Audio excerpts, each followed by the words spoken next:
The automatic doors to the Riverside Estates HOA office slid open with a hiss, and in marched Brenda Holloway like a storm in stilettos.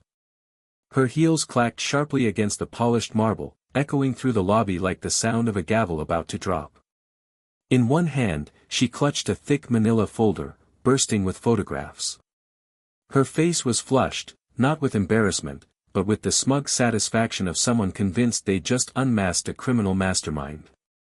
Behind the reception desk, a young woman named Emily glanced up from her computer, her smile faltering. She had the weary look of someone who had learned, painfully, that nothing good followed Brenda's dramatic entrances. "I need to file a formal complaint." Immediately, Brenda declared, slamming the folder down on the counter like it was evidence in a courtroom. "I have proof, a man is out there tagging fish in our lake. It's illegal. It's animal abuse. Probably tied to some kind of poaching ring. Maybe even drugs. You know how these people are." Emily blinked. "Mrs. Holloway, which lake are you talking about?" Brenda scoffed. "Silver Pine Lake, of course. The one bordering the west side of our neighborhood.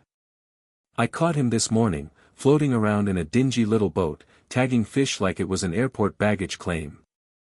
It's revolting." Emily's fingers froze on the keyboard. Her eyes flicked to her screen, then back to Brenda. "Ma'am, the man you saw, would he be around 6 feet tall? Brown hair. Drives a green pickup?" Brenda's eyes lit up. "You know him? Excellent. That'll make pressing charges easier." Emily hesitated. "That would be Mr. David Brennan. He owns Silver Pine Lake." Brenda's victorious expression faltered. "Excuse me?" Emily nodded. "Yes. He inherited it from his grandfather 3 months ago. And, he also owns this building. The one you're standing in. 3 months earlier, I had moved into the cabin my grandfather left me. A humble but beloved structure on the east side of Silver Pine Lake. I hadn't just inherited a home, but several parcels of land, most of which no one in the community seemed to realize he owned. My grandfather had spent decades quietly working in conservation, long before it became a buzzword. He partnered with universities to study freshwater ecosystems, and the lake was his life's work. Each morning, I carried on his legacy. I'd row out in his old aluminum boat, carefully tagging and releasing native trout as part of a long-term study that began in 1972. Each tag was harmless, helping track fish populations and migration. The project had contributed to over a dozen academic papers. For me, it was peaceful. Purposeful. Until the megaphone showed up. "You! Stop immediately," a voice barked from across the water one morning. I looked up from the fish in my hands. A woman in a pink velour tracksuit stood on the western shore, holding a megaphone like a bullhorn in a war zone. "You're violating HOA rules. Ordinance 7.3 subsection B." I called back, politely, "Good morning.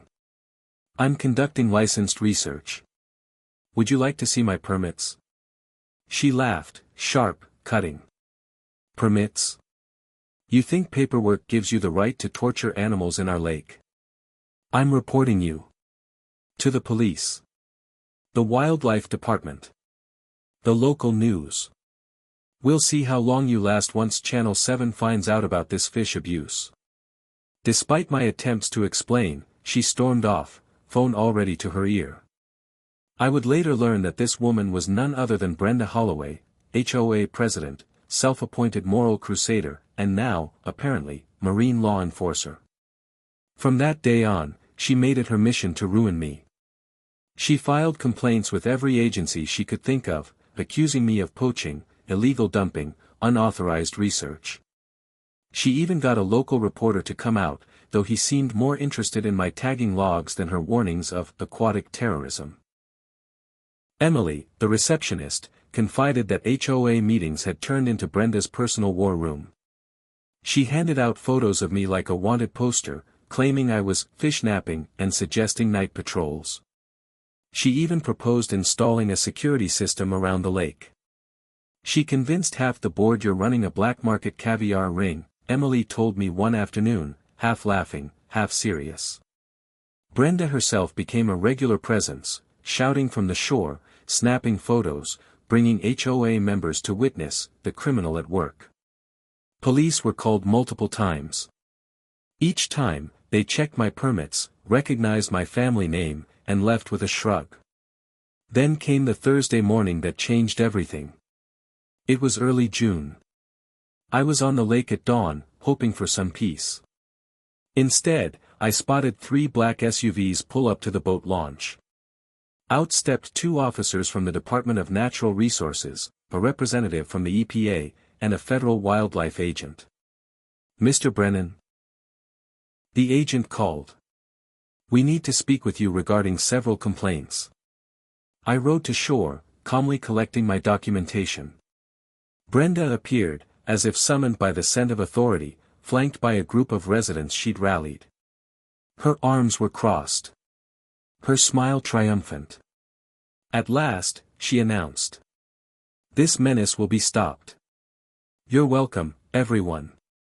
The wildlife agent, a woman named Agent Martinez, stepped forward. "Mr. Brennan, do you have any documentation to support your activities here?" I nodded, opening my waterproof folder. "Here's my state-issued scientific permit, federal tagging authorization, and agreements with Colorado State, the University of Colorado, and Pacific Northwest Research Institute." Agent Martinez flipped through them, eyebrows raised. "These are impressively thorough. This project has been running how long?" "Since 1972. My grandfather started it." The EPA representative looked stunned. "Over 50 years? That's an ecological goldmine." "We send quarterly reports to our partners. 16 published studies, so far." Agent Martinez turned slowly toward Brenda. "Ma'am, not only is this legal, it's protected. Interfering with it could carry serious penalties. But, he's handling fish without HOA authorization." Brenda protested. I smiled politely. "Perhaps I should clarify. This lake. It's mine. Deeded to me. Purchased by my grandfather in 1968. I own all fishing and water rights." One of the DNR officers looked up, blinking. "You own the lake?" I pulled out the deed. "Yes. And also this building, Riverside Professional Plaza. My grandfather bought it in 1995. Which means, you've been my tenants for 15 years. Brenda's face turned the color of skim milk. Agent Martinez closed her notebook. "Mr. Brennan, thank you for your cooperation. I'll be recommending this lake for inclusion in our national monitoring network." She turned to Brenda. "Ma'am, filing false reports with federal agencies is a criminal offense. I'll be noting this incident." Once they left, I drafted a letter to the HOA board. It was polite, but firm. First, I notified them of a 30% lease increase, effective at their next renewal. "Market rates," I wrote, "have risen considerably." Second, I revoked all HOA access to Silver Pine Lake due to repeated violations of federal law by their president. Third, I informed them I was filing a complaint with the U.S. Fish and Wildlife Service, backed by 47 documented incidents of interference. That evening's emergency HOA meeting shattered attendance records. Brenda stood at the podium, trying to spin the chaos as a misunderstanding, but the board wasn't buying it. They'd read my letter. They'd discovered she'd hired a private investigator, paid for with HOA funds, without board approval.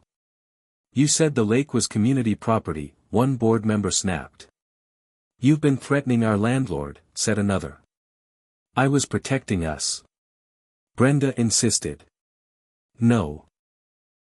You were harassing a man on his own land," someone said. "And now we're losing the lake and facing higher rent."